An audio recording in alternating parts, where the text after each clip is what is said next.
Purist, enthusiast. Let's do it again, shall we? Let's start class. My name is James Cameron, and I love Rolls-Royces. And I want to welcome you to the Rolls-Royce and Bentley University Buyer's Guide. Let's start class.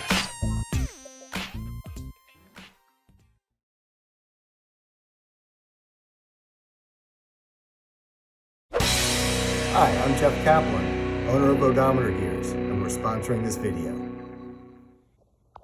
Now, let me talk about the other side, which is a purist, which if you are, there's nothing wrong with that. As it says, it takes two to tango. But this is a purist. Now, one of the first things that I had to have done on my car was the power antenna was not working. It was totally broken. And I researched antennas from Rolls-Royce and Bentleys. And you know what they were running? They were running anywhere the least expensive I saw from a Rolls-Royce dealer, not even new, but used, was $149. A new one was going over $200. Well, I did my due diligence. I went online. I did a Google search. I went to eBay Motors, found out that I could purchase a Cadillac, you heard me right, a Cadillac 1985 power antenna for $40. Took it up to a person that can install antennas. They charged me a big whopping $30.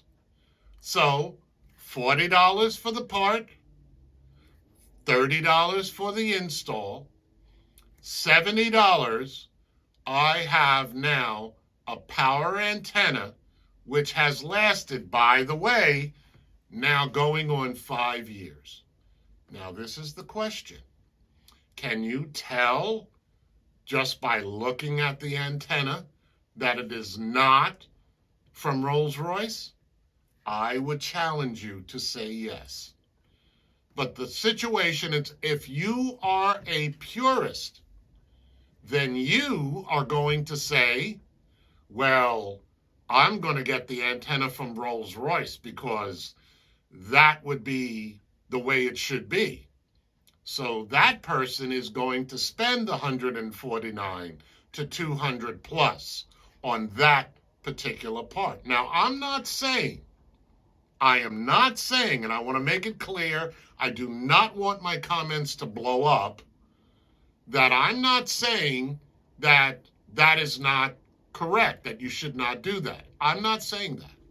All I am saying is that you have a choice. You can say, well, every single part that I'm getting for this car must be somehow connected to Rolls-Royce. Or I can get a similar part that is not Rolls-Royce, but it functions just the same. So there's one other thing that I want to make clear as we continue, is that I am not saying that you should do anything that is just less expensive for the fact that it's less expensive. For example, if you have to get, which I did, ball joints, upper and lower, I got those from Rolls-Royce. You know why? Because I don't think your suspension should be something that you play cost with. I think, based on the fact that it is such an important and integral part of the car, there are certain things that you should definitively get from Rolls-Royce or Bentley motor cars. That is why I'm saying that if you are going to jump into this mark, meaning Rolls-Royce or Bentleys, you better make sure you have $3,000 to $4,000 on the side so that when you do have to get parts, and you will have to get parts, I don't care what you pay for the car. I don't care if you pay anywhere from $8,000 to $40,000, you are still going to have to do things with parts. It's just the nature of the beast. So the question is, how do you want to get there? I say anything that saves me $1 and does not anyway jeopardize the car, I'm going to do it. Now, a purist is not going to do that. For example, Rolls-Royce says that you need to use their mineral oil. Well, their mineral oil is $60 a quart. And my car, they say, takes 9.5 quarts. I usually just put in 10 and call it a day. That would be 60 times 9. But guess what? Valvoline motor oil, high zinc, does exactly the same thing. That is $8 a quart. Now, a purist will say, well, I'm going with Rolls-Royce's approved mineral oil. And that's fine. That's fine. I'm not saying there's anything wrong with that. But I'm saying that what I will do is take the Valvoline. It does exactly the same thing for a whole lot less money. So, like I said, you have enthusiasts, such as myself, and you have purists. But let me make this point, and I think it's very important. I cannot hammer it enough. And obviously you feel the same way. I cannot begin to tell you once again the enthusiasm I've gotten on this channel, the people that have expressed their love towards me for doing this, how people have now bought these cars that were afraid, that were on the fence, and saw my channel and went and used my principles to buy a car that has always been part of their dream. And I cannot tell you how happy I am for you, because I believe that the more these cars are bought and driven and taken care of, the longer we will have them on the road. That's my personal opinion. But let me also say this.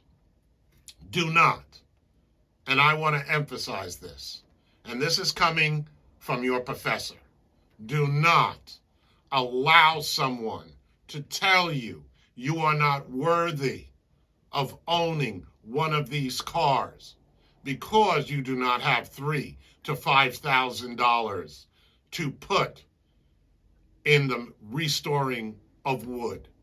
Do not let anybody tell you that you are not deserving because you do not have $150 to $200+ to put those type of tires on these cars. Do not let anybody tell you you are not deserving because you are not willing to keep the car in its initial state. What I'm going to do now, I'm going to show you the different things that I've done with my car. Some of them, as far as I'm concerned, are very necessary. Now, a purist might say, well, that's not the way the car came off the showroom or the assembly line, and so it should not be there. Well, I believe in making the car your own. So the next few pictures that I'm going to show you are things that I have done with this car. One of the first things I'm going to show you is that, yes, I had the wood restored twice. The first time, as far as I was concerned, it was great. And then Susan Price came back to me now 8 months later and said, James, I have this other process that'll even upgrade it even more. And so I brought it into her, and as far as I'm concerned, it is absolutely fantastic. Now, if you want to spend $3,000 to $5,000 to go to an artisan that deals with Rolls-Royce and Bentley wood, that's fine. That's absolutely fine, and I love you for it. I'm going to tell you, your professor is just not going to do it. So, Susan Price, not being an artisan, but a wood restorer for 25 years, who has done mansions and who has done other luxury situations, that's fine with me. And as far as I'm concerned, take a look at this picture. This is my back of the car. Look at those tray tables. Look at that wood on the panels. Now you tell me that that is not Rolls-Royce quality. To me, it most certainly is.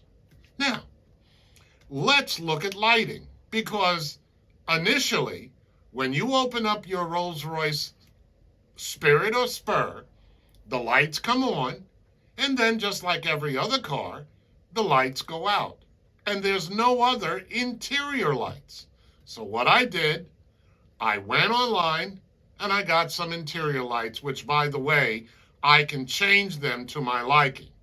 You can see that I have it on soft blue. It's soft blue in the back, underneath those seats, and it's soft blue underneath the dash and underneath the side of the driver. Those were things that I did to upgrade my car as far as I was concerned, and also personalized it.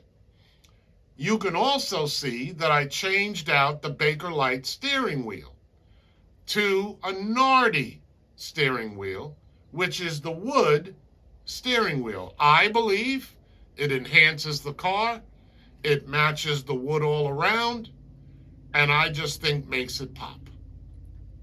I also, and this is very important, had the seats totally redone. It had been 5 years since I got it. The car seats started splitting, some worse than others, and so I had my seats totally redone. And by the way, not in leather. Those are vinyl seats. And the reason why I changed it to vinyl was not only because it was less expensive, that was easy, but because now those seats will last for the lifetime of myself, certainly, and of the car. Because if I had changed it back to leather, guess what?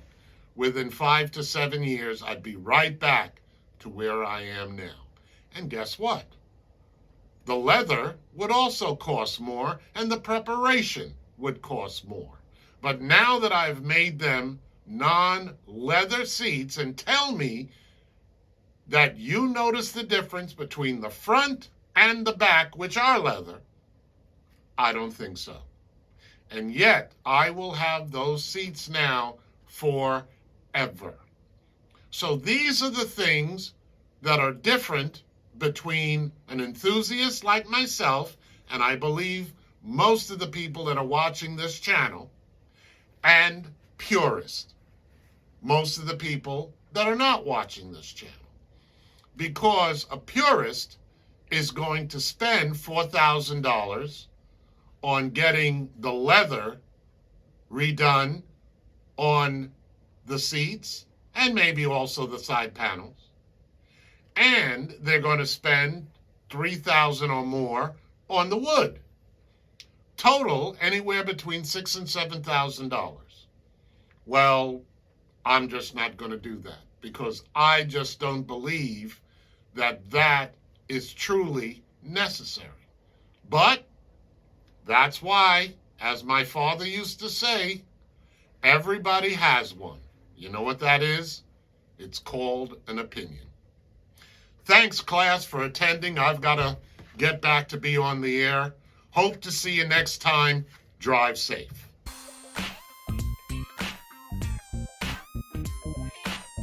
If you are coming to the Hampton Roads area and you'd like to take a historical tour in my 85 Rolls-Royce Silver Spur, go to our email address, drop a line, and I will respond to you.